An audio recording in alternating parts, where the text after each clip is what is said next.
আর পৃথিবীর যত রকমের বেঈমান কাফের চোর দাগাবাজের কোয়ালিটি যদি চান বাংলাদেশে পাবেন, রাগ করবেন না। বাংলাদেশ থেকে অনেকজন আমাকে ফোন করে, কিন্তু আমি সহজ কথা বলছি, শুনেলেন। যে দেশে আলেমরা জেলে থাকে আর চোররা ব্যভিচারীরা সম্মান পায়, সেই দেশে কখনো ইমাম মেহেদী জন্মগ্রহণ করতে পারে না। এটা ভারতবর্ষ, আহলে হারাম, হিন্দুস্তান। আমাদের মতো মৌলবীরা আমরা বুক ফুলিয়ে হক কথা বলতে পাই। ঠিক বলছি না ভুল বলছি? আমাকে হক কথা বলার কারণে স্টেজে যদি পুলিশ বাবুরা অ্যারেস্ট করতে আসে, আপনারা ছেড়ে কথা বলবেন? কথা বলুন জোরে, হ্যাঁ কি না? ছেড়ে কথা বলবেন না। প্রমাণ দেন ইয়াসিন সাহেব কোন ক্রাইম করেছে, তারপরে নিয়ে যেতে পাবেন, নাহলে আন্দোলন হবে, কালীগঞ্জ থানা ভেঙে যাবে। ইয়াসিন সাহেবকে বিনা কারণে বিনা অপরাধে যদি অ্যারেস্ট করা হয়, বাংলাদেশে মেয়েদিকে দিয়ে হাসিনা সরকার আলেমদের পেছনে লাগিয়ে তাদেরকে বলা হয় তোরা বলবি আমাদের সঙ্গে ধর্ষণ করেছে, ধর্ষণ কেস দিয়ে জেলে দেয়। আমি একটা মোবাইলে দেখছিলাম, বাংলাদেশে একটা চোর ধরা পড়েছিল বাজারে, তার নাম হচ্ছে সিদ্দিক। নাম শুনেছেন আপনারা? তাকে লোকে জিজ্ঞেস করছে, এই তুই চুরি করেছিস? হ্যাঁ। তোর নাম সিদ্দিক? কি বুঝ, আমার নাম সিদ্দিক। কিছুদিন পরে দেখছি সেই চোরকে আবার প্রধান অতিথি করে কোন ক্লাবের উদ্বোধন করতে নিয়ে আসছে পুলিশ গার্ড দিয়ে। জোরে বলুন না নাউজুবিল্লাহ, আরো জোরে বলুন নাউজুবিল্লাহ। যে দেশে চোরকে সম্মান দেয়া হয় আর আলেমদিকে জেলের কুঠরিতে রাখা হয়, সেই দেশ কখনো উন্নতি লাভ করতে পারে না। অবশ্যই খোদার গজব নাজিল হবে, আর খোদার গজব আপনার চোখের সামনে আছে। ওয়ার্ল্ড ওয়ার শুরু হয়ে গেছে, সবাই নিজের নিজের বর্ডার সাজাতে শুরু করে দিয়েছে যুদ্ধের জন্য। নবীজির ভবিষ্যৎবাণী নবীজি 1400 বছর আগে করেছেন, এমন একটা পৃথিবীতে যুদ্ধ ঘটবে, অর্ধেক দুনিয়া ধ্বংস হয়ে যাবে, আর যে কটা থাকবে তাদের মধ্যে যুদ্ধ হয়ে পৃথিবীতে শুধু মুসলমান থাকবে, মুসলমানদের হাতে জয় আসবে। মুসলমান তো থাকবে, তাদের মধ্যে ঈমানওয়ালা খুঁজে পাওয়া মুশকিল হয়ে যাবে। তখন জানবে কিয়ামত কাছে চলে এলো। বিশেষজ্ঞরা ভয় করছেন ওয়ার্ল্ড ওয়ার। অলরেডি রাশিয়া বেলারুশের উপরে 1500 পরমাণু সাজিয়ে ফেলেছে এবং এখনো প্রকাশ করেনি কোন কোন দেশকে টার্গেটে নিয়েছে। শুধু তাই নয়, আমেরিকা রেডি করে দিয়েছে পান্ডুবি দিকে পরমাণু নিয়ে সমুদ্র পথে কালো সাগরে রেডি হয়ে যাও। ইউক্রেনকে চারিদিকে ঘেরতে শুরু করে দিয়েছে। চাইনা রেডি হচ্ছে ভারতের বর্ডারে, ভারত রেডি হচ্ছে চাইনার বর্ডারে যুদ্ধ লাগার জন্য। একে অপরের পিয়াসা হয়ে গেছে। এখন আপনি জিজ্ঞেস করুন মুসলমান, এরপরে আমি বয়ান শুরু করছি। কালকের বয়ানে আমি বলেছি এই সমাজ আর মুসলমান এরা যদি ধ্বংস হচ্ছে, শিক্ষিত মানুষদের দ্বারা ধ্বংস হয়ে যাচ্ছে। যদি বলেন প্রমাণ দেন, যারা ডাক্তার আছেন মাস্টার আছেন তারা চুপচাপ খালি 2 ঘন্টা আমার বয়ানটা শুনেন, আমি প্রমাণ দিয়ে যাচ্ছি কিভাবে ধ্বংস হচ্ছে। পলাশী বাজারে যদি সকাল বেলায় বসেন, 10টা যদি মাস্টার ডাক্তার আপনার সঙ্গে চায়ের দোকানে বসে, তাদেরকে যদি জিজ্ঞেস করেন মুসলমান মার খাচ্ছে কি করে, তারা একটাই কারণ বলবে মুসলমানদের মধ্যে শিক্ষার এডুকেশন নাই বলে মার খাচ্ছে। ঠিক কি না? হ্যাঁ, কিন্তু এটা যদি সত্য হয়, যাদের বয়স 60 বছর হয়ে গেছেন, যে বাবাজিদের বয়স, তারা বলবেন আজ থেকে 50 বছর আগে মারামারি বেশি ছিল না কম ছিল? বাবা, কম ছিল। শিক্ষার হার বেশি ছিল না কম ছিল? কম ছিল। এখন শিক্ষা বেড়েছে না বাড়েনি? বেড়েছে। শুধু শিক্ষা বাড়েনি, হাজারো মাদ্রাসা, হাজারো একাডেমি, হাজারো ইংলিশ মিডিয়াম, হাজারো কলেজ, হাজারো আলামিন মিশন, হাজারো শিক্ষা প্রতিষ্ঠান, বিভিন্ন ধর্মের মানুষরা নিজেদের ছেলেদিকে শিক্ষা দেওয়ার জন্য। আমি প্রমাণ দেব, আমার বর্তমানে বাপ ছাগল চাষ করে ছাগল পেলে বিক্রি করে বেটাকে পড়িয়েছে, বাপ জমি চাষ করে লোকের বাড়িতে খেটে মাথার ঘাম পায়ে ফেলিয়ে ছেলেকে পড়িয়ে ছেলের জন্য দিন রাত এক করেছে, রাত 3টায় বেরিয়েছে বিকেল 5টায় ঢুকেছে আমার ছেলের জন্য, তার সব পূরণ করে তাকে শিক্ষিত করে তাকে মাস্টার করেছে।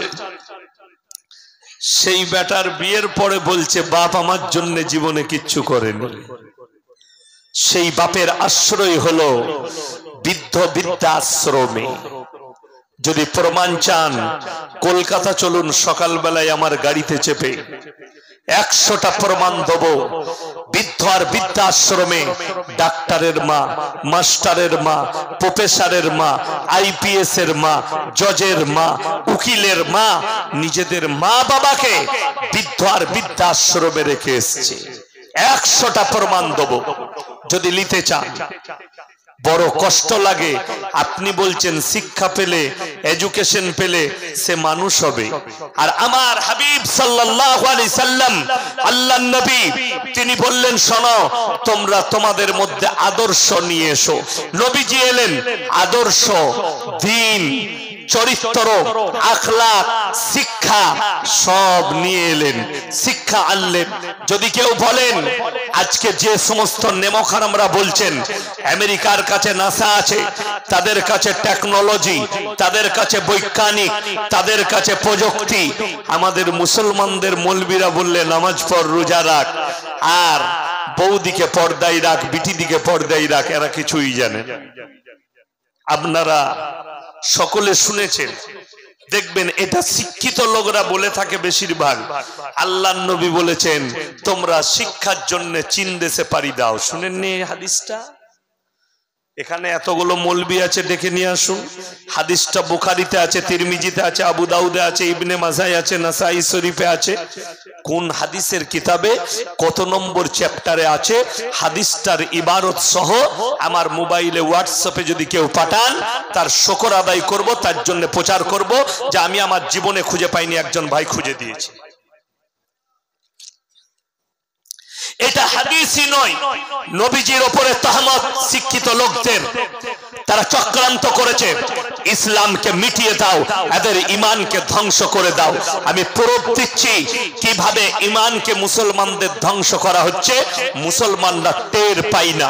তার 1 নম্বর হচ্ছে চীন দেশে পাড়ি দাও শিক্ষার জন্য, যাতে করে এই কথাটা বলে নবীর নামে তহমত দিয়ে মুসলমানদের মেয়েদিকে ঘর থেকে বার করে তাদেরকে বেপর্দা করে কলেজ আর ইউনিভার্সিটিতে পড়ে তাদেরকে ব্যভিচারিতে লিপ্ত করো, যাতে করে তারা জাহান্নামের খোরাক হয়ে যায়। আমার কাছে যদি কেউ ব্যক্তিগত ফতোয়া নেন তা আমি চ্যালেঞ্জ ছুড়ে বলে গেলাম, আপনার পলাশী থেকে শুরু করে মুর্শিদাবাদের বহরমপুরের ব্রিজের আগে পর্যন্ত যতগুলো বড় বড় মাদ্রাসা আছে, জালিলিয়া আছে, সুরুলিয়া আছে, সারগাছি আছে, যে সমস্ত বড় বড় মুফতিরা আছেন তাদের কাছ থেকে ফতোয়া আনবেন। মৌলভী শওকতের বেটা ইয়াসিন বলে গেছে, যারা বলবে যে কলেজে ছেলে মেয়ে একসাথে পড়াশোনা করে সেই কলেজে আপনার বিটির জন্য বেপর্দা ভাবে পড়া হারাম, হারাম, হারাম, নাজায়েজ কাজ। যদি বলেন চ্যালেঞ্জ অ্যাকসেপ্ট করব, নিয়ে আসুন সেই বাপের বেটা মৌলবি আর মুফতিকে, সে জায়েজ কারার দিবে। যদি জায়েজ চাই আমি 1 মিনিটের জন্য তার কথা মেনে নেব, আর আল্লাহকে সাক্ষী রেখে বলবো আল্লাহ এই মৌলবিকে কিয়ামতের দিনে পাকড়াও করো যে মানুষকে গুমরাহির পথে নিয়ে গেছে। মাথায় রাখবেন আমাদের ফতোয়া কাজে লাগে না, আপনি মানছেন না সেটা আপনার ব্যাপার। যেমন আপনাকে বলে দিই, ইমাম সাহেব যদি দাড়ি চেঁচে দেয় কালকে মানুষ মেনে নিবে আপনার সমাজের লোক? কথা বলুন হ্যাঁ কি না? মানবে না, সঙ্গে সঙ্গে বলবে ওই ইমাম দাড়ি চেঁচেছে, তাকে আর মৌলবিকে আমাদের মসজিদে রাখা যাবে না, বার কর। ইমাম সাহেব দাড়ি চাচলে তাকে আর রাখা যাবে না, তার পেছনে নামাজ পড়বেন না। আর তুমি হারামখোর দাড়ি চেঁচে ইমামের পেছনে কি করে নামাজ পড়ো? কথাটা বুঝতে পেরেছেন না পারেননি? এটা গায়ে লাগা কথা, কিন্তু হক কথা বলছি। ইমামের জন্য হারাম আর তোমার জন্য জায়েজ। কোথা থেকে মশলাটা পেলে তুমি? তুমি কি নবীজির উম্মতের বাইরে? আল্লাহর কসম করে বলছি, আল্লাহ যতগুলো হুকুম জারি করেছেন, নবীজি সাল্লাল্লাহু আলাইহি সাল্লাম যতটা আদর্শ দিয়েছেন, প্রত্যেকটা যদি দাড়ি কাটা হারাম বলেছেন শুধু মৌলবীর জন্য নয়, প্রত্যেকটা মুসলমান ব্যক্তির জন্য দাড়ি চাচা হারাম, ঠিক কি না? প্রত্যেকটা মুসলমানের জন্য। আমাদের দেশের লোককে জিজ্ঞেস করবেন যে তোমাদের ইমাম যদি সিগারেট খায় নামাজ পড়বে তার পেছনে? কথা বলেন না কেন? পড়বেন। কি মৌলবি রেখেছিস বে? সিগারেট খাচ্ছে, বার কর মসজিদ থেকে। ইমাম সাহেব সিগারেট খেলে বিড়ি খেলে তার পেছনে নামাজ হবে না, ফতোয়াটা ভালো জানেন। আর তুমি মসজিদের বাইরে বিড়ি টেনে দিয়ে উজু করে নামাজ পড়ছে, ঠিক বলছি না ভুল বলছি? তো তোমারটা কেমন করে হবে? তোমার বিবেককে জিজ্ঞেস করো। যদি ইমামের জন্য হারাম হয় তো তোর জন্য হালাল কোথা থেকে মশলাটা পেলি? কবরে যা, তারপরে জবাব দিতে হবে। মাথায় রাখবেন, আমি হক কথা বলে যাচ্ছি, গায়ে লাগবে। শুয়ে শুয়ে ভাববেন যে আমি কি বলে গেলাম। যদি আমল করতে পারেন তো পরকালটা আপনার সুন্দর হবে, আর যদি আমল করতে না পারেন কিয়ামতের দিনে আপনি আটকাবেন। যেহেতু আপনি ইমামের জন্য ফতোয়া বুঝেছেন, ইমামের জন্য মাসলা বুঝেছেন, আর নিজের জন্য মাসলাটাকে প্রযোজ্য ভাবেন। ওই জন্যই তো আমাদের দেশের লোক, ইমাম সাহেব লটারির টিকিট কাটলে তাকে আর ইমাম কেউ রাখবে? বলেন তো, রাখবে না। অথচ সে হারামখোর মুসল্লি লটারির টিকিট কেটে আবার ফাঁস কাতারে ইমামের পেছনে আবার দাঁড়ায় অনেকজন। কি বুঝলে? ইমামের যদি হাওয়া সরে যায়, মসলাই আছে, ইমাম সাহেব পেছনে হয়ে তাকে আগে করে দিবে, যে পেছনে থাকবে তাকে। তো তুই নামাজ পড়ালে ফেরেশতারা কিভাবে কবুল করবে? ফেরেশতারা তো আল্লাহ বলবে, আল্লাহ লটারিওয়ালা মাল দাঁড়িয়ে গেছে বলে নামাজটাই বরবাদ করে দেবে, সেই মসজিদের বরকতটাই উঠে যাবে। ভালো করে বুঝবেন আমার ভাই, হৃদয়কে জিজ্ঞেস করুন। যারা হারাম খান, হারাম পথে চলেন, আল্লাহর উপরে বিশ্বাস থাকে না। এই জন্যই মানুষ লটারির টিকিট কাটে, চুরি করে। যাদের আল্লাহর প্রতি বিশ্বাস নাই, আপনি যতই বলুন যে আমি মুমিন, আপনি মুমিন হতে পারেন না। যেহেতু আপনি হারাম খাচ্ছেন, আপনি চুরি করছেন, আপনি সুদ খাচ্ছেন। আমাদের দেশে সুদটা আম হয়ে গেল, আপনাদের দেশে মনে হয় খাই না। রাগ করবেন না বাবা। একবার সুদ খেলে হাদিসে আছে নিজের মায়ের সঙ্গে 70 বার ব্যভিচার করার সমান গুনাহ হবে। কত বললাম? কত বললাম? 70 বার ব্যভিচার করার সমান পাপ হবে নিজের মায়ের সঙ্গে। জিনা করার পাপ হবে। আপনি ভেবে দেখুন, আপনি সুদে বিশ্বাসী তাইলে শুনেলেন, ওই জন্য আপনি সুদ খাচ্ছেন বলে, আপনি লটারি কাটছেন বলে বেঈমানরা আপনার ঈমানকে ধ্বংস করার সুযোগ পেয়ে গেছে। সুযোগটা কি বলে দিই? 3 সপ্তাহ থেকে 4 সপ্তাহ আগে, 1 মাস আগে কেন্দ্রে একটা সুপ্রিম কোর্ট একটা রায় দিয়ে ফেলেছে, ঐতিহাসিক রায়। শিক্ষিতরা জানেন, জ্ঞানীরা জানেন যে নিজের পেটের সন্তানকে এরপরে ভারতের মেয়েরা 6 মাস পর্যন্ত নষ্ট করতে পারবে। জোরে বলুন নাউজুবিল্লাহ। অর্ডার দিয়েছে, অর্ডারশিপ, তোমরা করতে পারো, এটা অপরাধ নয়। এই 6 মাসের নাম করে 8 মাসের বাচ্চা নষ্ট হবে, 6 মাসের নাম করে 9 মাসের বাচ্চা নষ্ট করবে। ব্যভিচার আম হয়ে যাবে, যার কারণ কনভার্ট করেছে শিক্ষিতরা। আপনি রাস্তাঘাটে শুনতে পাবেন, ডাক্তারের কাছে যান, ডাক্তার বাবুকে যদি বলেন স্যার আমার স্ত্রীর তো এই একটা বাচ্চা হলো, আর কি নেবো, এখন কি নিয়ে যাবে? বলে আরে তোমরা বোকা, জানো এখন তো আধুনিকের যুগ, হ্যাঁ ছোট সংসার সুখী সংসার। লোকরা বলছে না, শিক্ষিতদের ভাষা এটা, ছোট সংসার সুখী সংসার। ওই জন্যে আমাদের দেশের অনেক লোক খুঁজছে, মেয়ের বিয়ে দিবে, বলছে আচ্ছা দেখতো যেন বাপের একটা বেটা হয়, যেন কেউ না থাকে। ঠিক বলছি না ভুল বলছি? বুকে হাত দিয়ে বলবেন। মানুষ খুঁজছে আমার মেয়ের জন্য ছেলে দেখ, যেন বাপের একটা বেটা হয়, ছোট সংসার হয়। যারা ছোট সংসার করে তারা কুমরা। যারা ছোট সংসার চলছে, যারা মনে করছে একটার বেশি বাচ্চা নেওয়া যাবে না, কোরআনকে জিজ্ঞেস করো, ওয়ালা তাকতুলু আওলাদাকুম খাশিয়াতা ইমলাক নাহনু নারযুকুহুম ওয়া ইয়াকুম। হে নবী, পৃথিবীর মানুষকে বলো, তোমরা দরিদ্রতার ভয়ে তোমাদের আওলাদকে কতল করো না। দরিদ্রতার ভয়ে আমি কি খাবো? আমি একটা টিভি চ্যানেলের একটা দেখছিলাম, অ্যাঙ্কারদের যুক্তি তর্ক, অনেকগুলো লোক জড়ো হয়েছে। একটা মুসলমান ভাইকে একটা হিন্দু ভাই জিজ্ঞেস করছে, আচ্ছা आप लोग 10-10 बच्चा ले लेते हैं, ये ठीक है मान लिया, लेकिन उस बच्चे का फिर तुम कहोगे सरकार से एजुकेशन दे दो, खाना दो, कपड़ा दो, नौकरी दो, कहां से देगा भाई? बड़ी अच्छी बात कह दिया तुमने, दारुण सुंदर कथा बोलेছো যে মুসলমান 10টা ছেলে নিলে তাকে চাকরি খাবার কে দিবে? আপনাদের মধ্যে যারা শিক্ষিত আছে বলুন, রবীন্দ্রনাথ ঠাকুর বাপের কত নম্বর ছেলে? 14 নম্বর। ভাই বোনদের মধ্যে কত বললাম? 14 নম্বর। আচ্ছা 14 নম্বর ছেলে, তার রবীন্দ্রনাথ ঠাকুর কি করে 14 নম্বর হয়ে কবিগুরু হয়ে গেল? তাহলে ভুল করেছে সরকার নোবেল প্রাইজ দিয়ে। বুঝতে পেরেছেন না পারেননি? তাকে তো দেওয়া দরকার ছিল না, তার বড় ভাইকে দেওয়া দরকার ছিল, তার বড় বোনকে দেওয়া দরকার ছিল। কবি হয়েছে তা কি হয়েছে? বড় কষ্ট লাগে। মোদিজিকে জিজ্ঞেস করো তুমি বাপের কত নম্বর সন্তান, সে কি করে প্রধানমন্ত্রী হয়ে গেল? যোগীজিকে জিজ্ঞেস করো তুমি বাপের কত নম্বর সন্তান। আরে বোকা মূর্খের দল, এখন এসছে বেঈমান কাফেরদের। পৃথিবীটা ধ্বংসের দিকে। ওই জন্যে যারা বলছে ছোট সংসার সুখী সংসার, আর নিজের স্ত্রীর পেটের বাচ্চাকে যারা হত্যা করে, তারা কান খুলে লেখেলেন কোরআন শোনাবো।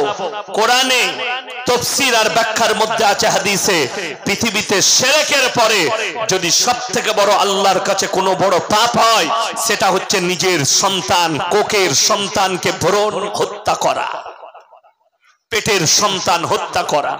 অনেক বাবা মা তার পরিবার জানে না, তার বাবা মা জানে না, তাদের বংশে কেউ জানে না, কেউ জানে না, মনে করে কেউ দেখতে পায়নি, লুকিয়ে নিয়ে গেল বহরমপুরে, লুকিয়ে নিয়ে গেল কৃষ্ণনগরে, বর্ধমানে নিয়ে গিয়ে কেউ জানতে পারবে না। ওষুধ ইনজেকশন দিয়ে গলিয়ে ওয়াশ করে নামিয়ে দিলে বাচ্চা নষ্ট করলে কেউ তো জানতে পাইনি, কোনো অসুবিধা নেই। আল্লাহর কসম করে বলছি, কে দেখছেন? যদি বলেন প্রমাণ দেন। সূরা আল ইমরান প্রথম পৃষ্ঠা আমার আল্লাহ রাব্বুল আলামিন কোরআনে বললেন, ইন্নাল্লাহা লা ইয়াখফা আলাইহি শাইউন ফিল আরদি ওয়ালা ফিস সামা। হে আমার বিশ্বনবী, পৃথিবীর মানুষকে বলো, এই দুনিয়া এবং আসমান এবং জমিনের মধ্যে যা কিছু আছে, কোন জিনিসটাই আমার আল্লাহর কাছে গোপন নেই। তোমরা গোপনে করো আর লুকিয়ে করো পরিবারকে, আমি আল্লাহ অবশ্যই দেখতে পাচ্ছি। দ্বিতীয় নম্বর, যারা মনে করেন আমি লটারি কাটি লুকিয়ে, গ্রামের মানুষ জানে না, যারা মনে করছেন আমি লুকিয়ে সুদ খাই, আমার পরিবার আমার গ্রামের লোক জানে না, আমার প্রতিবেশী জানে না, তারা শুনলেন আল্লাহ তাআলা কিয়ামতের দিনে গোটা পৃথিবীর মানুষের সামনে তাদেরকে ভীত কম্পিত করার জন্য একদল নামাজিকে দাঁড় করাবেন। কাদিকে বললাম, একদল নামাজিকে দাঁড় করাবেন। এরপরে আমার আল্লাহ বলবেন, তোমরা কেমন নামাজি ছিলে? তারা বলবে, আল্লাহ আমরা ফাঁস কাতারের নামাজি ছিলাম, দারুণ ভালো মানুষ ছিলাম, আমরা বড় পরোপকারী ছিলাম। বলে আচ্ছা দাঁড়াও, আল্লাহ তাআলা কিন্তু মানুষের গোপন তথ্য ফাঁস করবেন কিয়ামতের দিনে। জোরে বলুন সুবহানাল্লাহ। যারা ভাবেন না, যারা পাপ করেন, যে মায়েরা যে ভাইয়েরা, তাদের জন্য খুব কান খুলে শুনবেন সূক্ষ্মভাবে, যে আপনার পাপগুলো আল্লাহ কিভাবে প্রকাশ করবেন। এক নম্বর, যারা মনে করছেন কিয়ামতের দিনে আল্লাহ মানুষকে দাঁড় করাবেন দিয়ে কি বলবেন? এই তুমি এই গুনাহটা করেছিলে, এই তুমি এই পাপটা করেছিলে, আল্লাহ এরকম করবেন না। কোরআনে আছে, ইকরা কিতাবাক কাফা বিনাফসিকাল ইয়াউমা আলাইকা হাসিবা। হে আমার নবী, কিয়ামতের দিনে প্রত্যেকটা মানুষের হাতে তাদের আমলনামা ধরানো হবে। ইকরা কিতাবাক, আর তুমি নিজে পড়ো, তুমি কি পাপ করেছো, কি ভালো কাজ করেছো, তোমাকে নিজে প্রকাশ করতে হবে। আপনি নিজে প্রকাশ করবেন, আপনার হাতে ধরিয়ে দেওয়া হবে। আল্লাহ জিজ্ঞেস করবেন তাদেরকে, তোমরা কি পাপী ছিলে? তারা বলবে, আমরা ফার্স্ট কাতারের মুসল্লি ছিলাম, আমরা ভালো লোক ছিলাম। কিন্তু তারপরে আমার ভাইয়েরা খুব ভালো করে বুঝবেন, আল্লাহ তাআলা ফেরেশতা ডাকবেন, কিরামান কাতিবিন। কাতিব মানে হচ্ছে যারা টাইপ করে করে লেখে। একদিকে ডান এবং বাঁ দিকে যে দুজন ফেরেশতা আছে, তারা তোমাদের পাপগুলো ভালো মন্দগুলো লিপিবদ্ধ করে রাখবে। তাদেরকে বলা হয়েছে কোরআনে কিরামান কাতিবিন। কাতিব মানে হচ্ছে এই যে লিখেছে টাইপ করে। এটা যেহেতু কম্পিউটারে দেখবেন দোকানে ফুকানে লেখে না, তাদেরকে আমরা লেখক বলি, আরবিতে কাতিব বলা হয়েছে। তারা তোমাদের ভালো মন্দগুলো লিপিবদ্ধ করবে। আল্লাহ বলবেন, নিয়ে এসো, দেখাও এদিকে। ডান দিকের ফেরেশতা বলবে, আল্লাহ বড় ভালো কাজ করেছে, ফার্স্ট কাতারের নামাজি ছিল। বাঁ দিকের ফেরেশতা বলবে, চুপ করে যাও, ফার্স্ট কাতারে নামাজ পড়লে হবে কি? পলাশির বাজারে লুকিয়ে লুকিয়ে মিষ্টির দোকানে লটারির টিকিট কেটেছে, মাল ধরা পড়ে যাবে। সে বলবে, আমি তো দারুণ মুসল্লি ছিলাম। আবার ডান দিকের ফেরেশতা বলবে, আল্লাহ রমজান মাসে 30টা রোজা রেখেছে, বড় দান ধ্যান করেছে। বাঁ দিকের ফেরেশতা বলবে, চুপ করে যাও, লোকের মেরে লোককে দান করেছে। তৃতীয় নম্বর, আবার ডান দিকের ফেরেশতা বলবে, আল্লাহ বড় পরোপকারী ছিল। বাঁ দিকের ফেরেশতা বলবে, চুপ করে যাও, ওপরে উপকার করেছে, তলায় গুঁজা মেরেছে। গুঁজাটা বুঝিয়ে দিই। আমি আমার পঞ্চায়েতে গেলাম, আমার চাস্তো ভাই প্রধান, ভাই আমাকে একটা ঘর দিবি তো, সরকারে ঘর দিচ্ছে না, আমাকে একটা দিস। এই আমার ইয়াসিন ভাইয়ের নামটা লেখ। আমার নাম খাতায় এন্ট্রি হয়ে গেল। আমি মনে মনে চিন্তা করলাম, ঘরেতে খুশিতে এলাম, বিবিকে বললাম, ওগো চিন্তা নাই, ভাইকে বললাম আমার নাম লিখে নিয়েছে, একটা ঘর পাবো 3 মাস পরে ইনশাল্লাহ। তারপরে দেখছি সবারই নামেই যে আমারটাই আসে নাই। আমি গিয়ে বললাম, ভাই কি গোলমাল, আমারটা কেন এলো না? বলছে কি জানি শালারা কি গোলমাল করেছে। কিন্তু আমি যখনই বেরিয়েছি বলছে, শালার নামটা এখুনি কাট, মানে উই কাটা করাইছে নামটা। বুঝতে পেরেছেন না পারেননি? আমাকে বললে, তোর পাশে আছি, এর নাম হচ্ছে গুঁজা, উপরে বলছে উপকার করি, তলায় গুঁজা মারছে, দিস না। খুব ভালো করে বুঝবেন। এরপরে আল্লাহ রাব্বুল আলামিন বলবেন, তোমরা কি এই ধরনের পাপী ছিলে? তারা বলবে, মনে হচ্ছে যেন এই রেজিস্টারটা আমার নয়, আমি ভালো লোক ছিলাম। কিয়ামতের দিনে যারা অস্বীকার করবে, আল্লাহ বলবেন, হে আমার বান্দারা শোনো।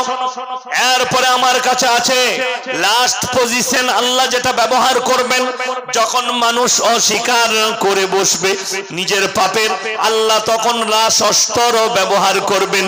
সূরা ইয়াসিনে আছে, আমি তোমাদের জবানগুলো সিলাই করে দেব। জবানে ট্যাপ পড়ে যাবে, তোমার হাত সাক্ষী দেবে, তোমার অঙ্গদের জবান খুলে দেব। তারা হচ্ছে তোমার সব থেকে নিকটবর্তী আত্মীয়। তোমার হাত সাক্ষী দিয়ে ফেলবে, তোমার ঠোঁট সাক্ষী দেবে, তোমার কান সাক্ষী দেবে, তোমার অঙ্গ প্রত্যঙ্গকে আমি কথা বলার যোগ্যতা দান করব কিয়ামতের দিনে। আর তারা সাক্ষী প্রদান করে তোমরা আমার কাছে আটকিয়ে যাবে। ওই জন্যে কেউ পাপ করব না, জোরে বলুন ইনশাআল্লাহ। সবাই মুমিন হব, গুনাহ থেকে বাঁচুন। মুমিন কি করে হবেন? শর্ত আল্লাহ কোরআনে রেখেছে মুমিন হওয়ার জন্য। হাত তুলে বলুন তো, আল্লাহর প্রিয় বান্দা কে কে হবেন? আজকে হাত তুলেন ইনশাআল্লাহ, দেখি। আল্লাহর প্রিয় বান্দা, মাশাআল্লাহ, আল্লাহু আকবার। এতগুলো মানুষ আমরা সবাই আল্লাহর মহব্বতে শুনেলেন, আজ থেকে যদি ইস্তেগফার করে উঠতে পারেন আর নিজের জীবনটা যদি আল্লাহর রাস্তার জীবন তৈরি করতে পারেন, আল্লাহর হাবিব সাল্লাল্লাহু আলাইহি সাল্লামের আদর্শের জীবন তৈরি করতে পারেন, তো জান্নাতে যে উপহারটা পাবেন আপনি কল্পনা করতে পারবেন না যে আল্লাহ আপনাকে কি উপহার দিতে পারে। দেখবেন উপহার প্রথম সবথেকে দামি উপহার আল্লাহ যেটা দিবেন। আচ্ছা, আপনাদের মধ্যে কেউ এখানে আল্লাহকে দেখেছেন? এ কথা বলেন না কেন? দেখেছেন? দেখেননি। কিন্তু বাংলাদেশে এমন ভণ্ড মাল আছে তারা আবার আল্লাহর সঙ্গে সাক্ষাৎ করেছে।